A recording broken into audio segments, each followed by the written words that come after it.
রাজিমা, আমি একবার গিয়ে ঋদ্ধিমণিকে দেখে আসবো। না না না না খনা, তুমি যেও না, বরং আমি গিয়ে একবার। রাজিমা, আমি চাই না যে আমাদের প্রাণ বাঁচানোর জন্য এত কিছু করলো, আমাদের উচিত নয় কি তার খোঁজ নেবা? নিশ্চয়ই নিশ্চয়ই উচিত খনা, কিন্তু তোমাকে এভাবে ছেড়ে দিতে আমার আমার মন চাইছে না। মানে উপদেশ্য মুক্ত মানে তো এই নয় যে বিদ্রোহীরা বিদ্রোহীরা সবাই মৃত বা সেনাদের কবলে। আপনি একদম ঠিক কথা বলেছেন রাজিমা, একদম ঠিক বলেছেন। না না খনা, তুমি তুমি বরং এখানেই থেকো, তোমার কোথাও যাওয়াটা ঠিক হবে না। আমি বলছি দেখো, আমার বিশ্বাস সমৃদ্ধি যেখানেই থাকুক ও নিরাপদে আছে। আমি তোমাদের কথা কিছুতেই কিছুতেই মন থেকে মেনে নিতে পারছি না। রাজিমা, আমি যদি খনার সাথে যাই? তুমি তুমি যা। হ্যাঁ রাজিমা, আমরা দুজন বরং ঋদ্ধিমণির কাছে যাই। আমার বিশ্বাস আমরা দুজন ঠিক সব বিপদ কাটিয়ে ঋদ্ধিমণির কাছে পৌঁছে যাব। যাই না রাজিমা, মিহি তো বলছে ও আমার সঙ্গে যাবে। যাই না রাজিমা।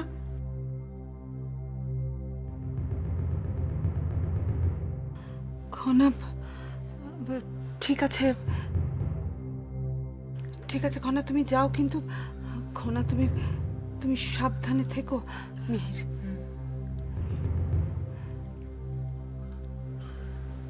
মিহির, চলো।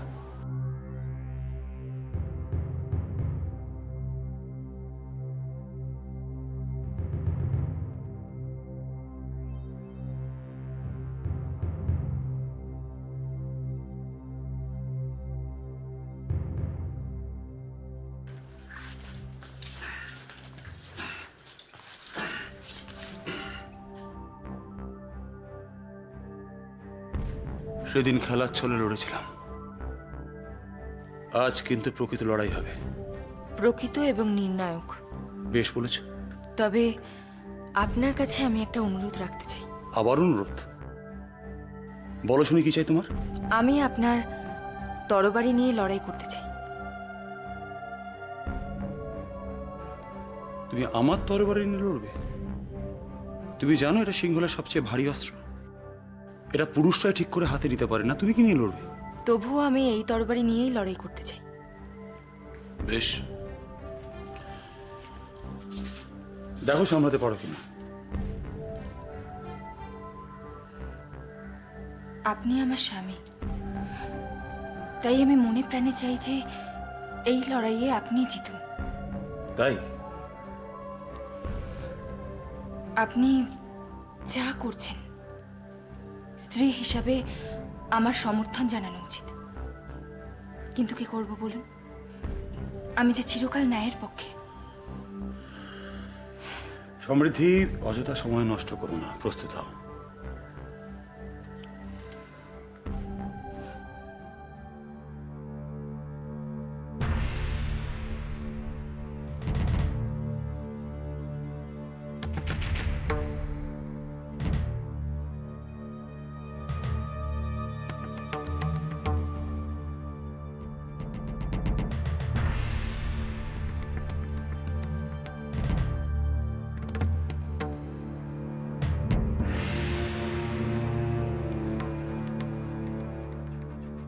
ভয় পেলেন নাকি স্বামী?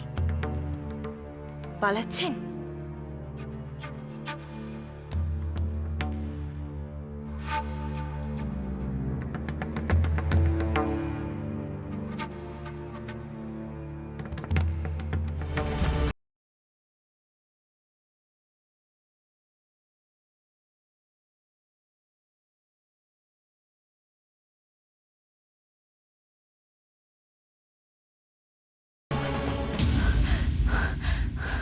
কি সমৃদ্ধি, তোমার মুখে আমি ভয় দেখতে পাচ্ছি। এটা কিসের ভয়? পরাজিত হবার ভয় না মৃত্যু ভয়?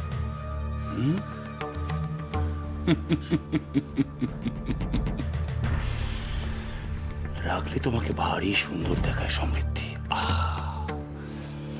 ইচ্ছে হয় আরো আরো বেশি তোমাকে ভালোবাসি, কিন্তু এখন তো ভালোবাসার সময় নয়, এখন তো কাজের সময়। চাবিটা চাবি দিলেই যদি আপনার চরিত্র পাল্টে যেত তাহলে অবশ্যই দিতাম। আমি চাই আপনিও আমার মতো ন্যায়ের পক্ষে থাকুন। আপনি চাইলে আমি আপনাকে সাহায্য করতে পারি, সেটা আমার কর্তব্য। তবে আমি যে 7 পাকের বন্ধনে আবদ্ধ হয়ে আপনাকে কথা দিয়েছি, আমি সারা জীবন আপনার পাশে থাকব। আপনাকে সমৃদ্ধি, এই সমস্ত কথা তুমি অন্য কাউকে বলো, আমাকে না।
পারবে না সমৃদ্ধি।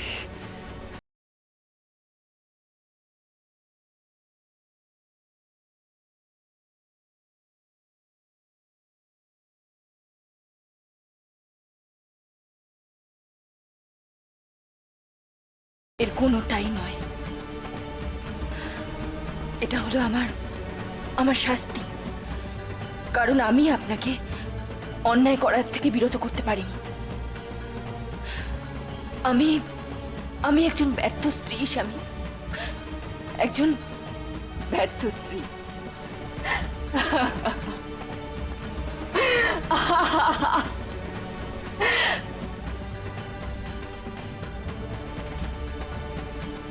আপনি কাউকে ভালোবাসতে পারেন না, কারণ আপনি ভালোবাসতে জানেনই না।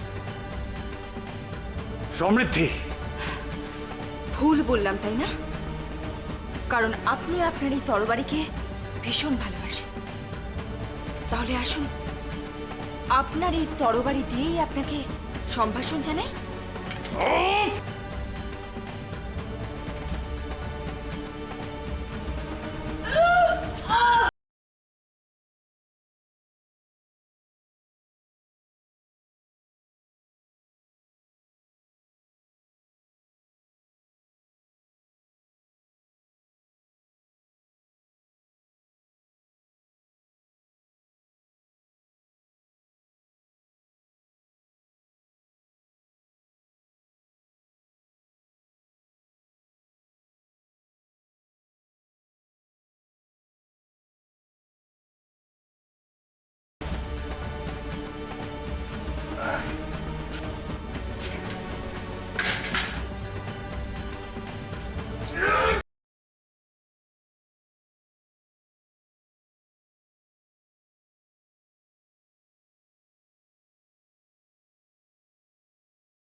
না রীতিমণি না,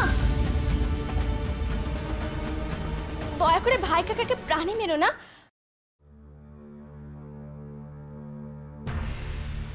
এ কাজ তোমার না রীতিমণি। খনা, খনা, আজ তুমি আমাকে কোনো পরামর্শ দিও না। আমি সেটাই করব যেটা আমার উচিত বলে মনে হবে। আপনিই বলুন, এবার আমার কি করা উচিত?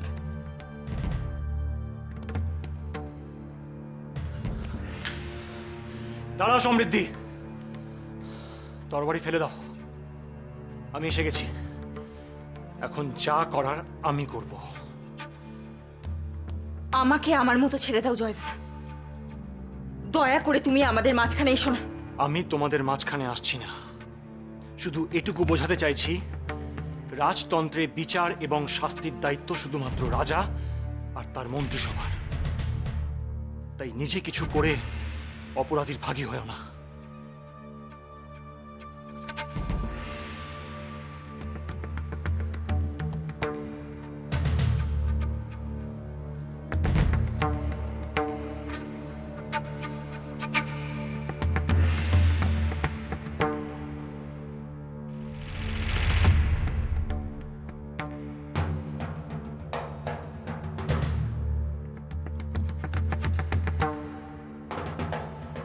ওঠো মহানামা, ওঠো।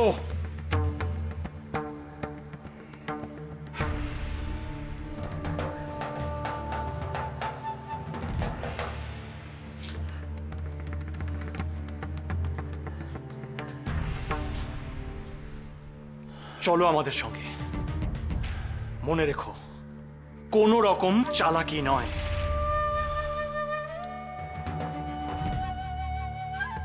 চলো চলো চলো। ঋদ্ধিমণি,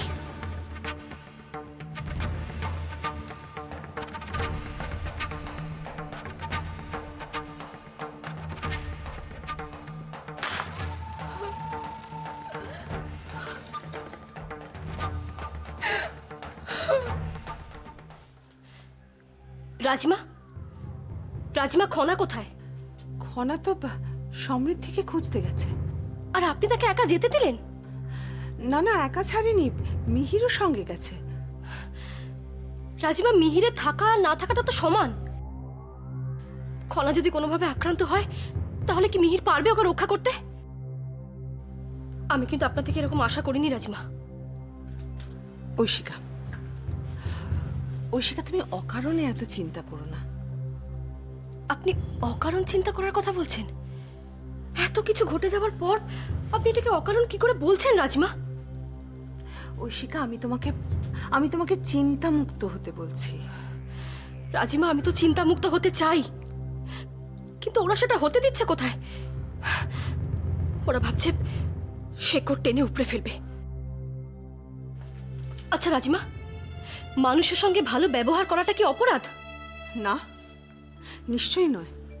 কিন্তু ঐশিকা, ভালো ব্যবহারের মূল্য সবাই দিতে পারে না, আর যারা দিতে পারে না তারাই অপরাধী। তাহলে তো কারোর সঙ্গে কোনোদিনই ভালো ব্যবহার করা যাবে না। আর সেটাই বা কি করে সম্ভব রাজিমা? তাহলে তো সমস্ত সম্পর্ক, সমস্ত হিসেব চিরদিনের মতো পাল্টে যাবে।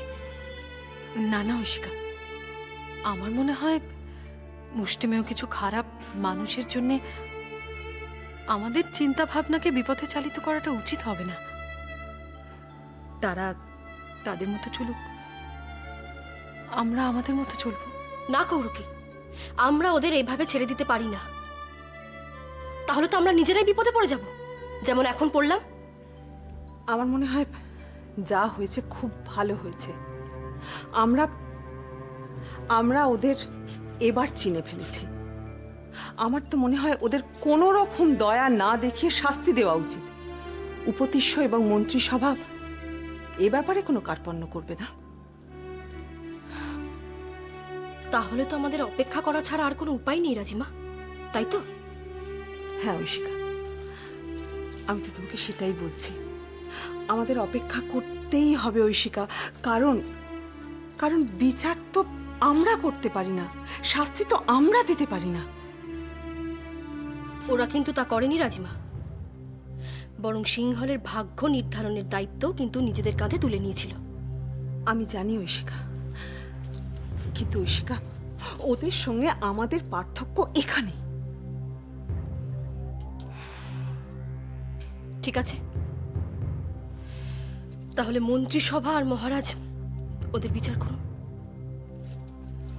তবে একটা কথা রাজিমা, আমি কিন্তু কুমার বা রাজৌদির সাথে আর এক ছাদের নিচে থাকবো না। ঐশিকা, ঐশিকা, এই সিদ্ধান্ত তুমি তুমি উপতিশ্বর ওপর ছেড়ে দাও। আপনি কি বলছেন রাজিমা? অন্তঃপুরের বিষয়ে যে কোনো সিদ্ধান্ত আমাদের মহারাজের থেকে নিতে হবে? কেন? আপনি তো এই পরিবারের জ্যেষ্ঠা, আপনি কেন কোনো সিদ্ধান্ত নিতে পারেন না? পারি না, পারি না ঐশিকা, আমি এই সিদ্ধান্ত নিতে পারি না। দেখো দেখো, ত্রিজটা বা মহানামা এই প্রাসাদে থাকবে কি থাকবে না, এটা একান্ত পারিবারিক সিদ্ধান্ত। তুমি কেন একটা কথা ভুলে যাচ্ছ যে এটা সিংহলের রাজ পরিবার। এই সিদ্ধান্ত একমাত্র উপতিষ্য নিতে পারে, ওর উপরে ছেড়ে দাও।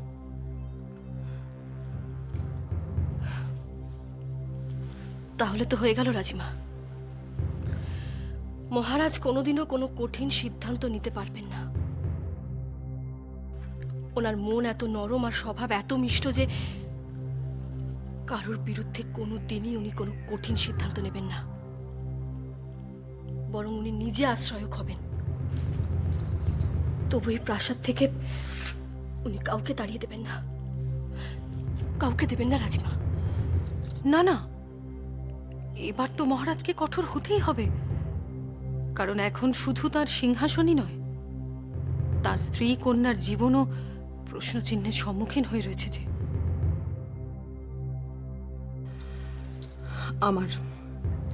আমার পুরো বিশ্বাস আছে উপতিষ্যর উপর। আর তাছাড়া জয়দ্র তো থাকবে তার সঙ্গে। আশা করি ত্রিজটাদের কৃতকর্মের জন্য তারা উচিত শিক্ষা পাবে। তাই আমি বলছি ঐশিকা, একটু ধৈর্য ধরো। হ্যাঁ ঐশিকা, আমি তোমাকে অনুরোধ করছি। রাজিমা কিন্তু একদম ঠিক কথা বলেছেন ঐশিকা। এখন থেকে এত কথা ভেবে লাভ কি? তার থেকে বরং খনা আর সমৃদ্ধি এই মুহূর্তে কোথায় আছে, কি করছে, সে নিয়ে তো আমাদের মাথা ঘামানো উচিত, বলো?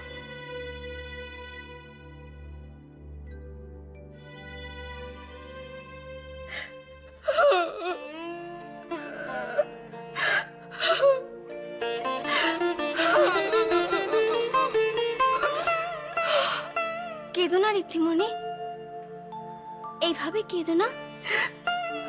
তুমি এত সাহসী, তোমার মনে এত জোর, তোমার চোখের জল যে সাজে না। তাকাও, আমার দিকে তাকাও, একবার তাকাও। আজ তুমি প্রমাণ করেছো ঋদ্ধিমণি, তুমি সত্যি সিংহলের গর্ব। আচার্যদেব ঠিক কথাই বলেছিলেন, যেভাবে তুমি আমাদের বাঁচিয়েছ তার জন্য যে কিভাবে। খনা, এসব কথা পরে বললে হতো না? দেখো, তোমার ঋদ্ধিমণি ক্ষতস্থান থেকে কত রক্ত বেরোচ্ছে। ওনার যে এক্ষুনি শুশ্রূষার দরকার। ছি ছি, আমার আর দেরি করা উচিত নয়। ঋদ্ধিমণি ওঠো, চলো তোমাকে রাজবৈদ্য মশাইয়ের কাছে নিয়ে যাই। তার কোনো প্রয়োজন নেই। এ তুমি কি বলছো ঋদ্ধিমণি? চিকিৎসা হলে তুমি অনেকটা সুস্থ বোধ করবে, তোমার হাতের যন্ত্রণা অনেকটা কমবে। রাজবৈদ্য মশাই হয়তো আমার শারীরিক ক্ষতের চিকিৎসা করে সেখানকার যন্ত্রণা কমাতে পারবে, কিন্তু আমার মানসিক যন্ত্রণা তিনি কি পারবেন? আমার মানসিক যন্ত্রণা কমাতে? আমার মনটা যে ক্ষত বিক্ষত হয়ে গেছে কনা। তুমিও একদিন বড় হবে, বিবাহ করবে, তখন বুঝবে কেন আমার এত কষ্ট হচ্ছে। নিজের নিজের নিজের স্বামীর বিরুদ্ধে লড়াই করা যে সব থেকে কঠিন কাজ কনা।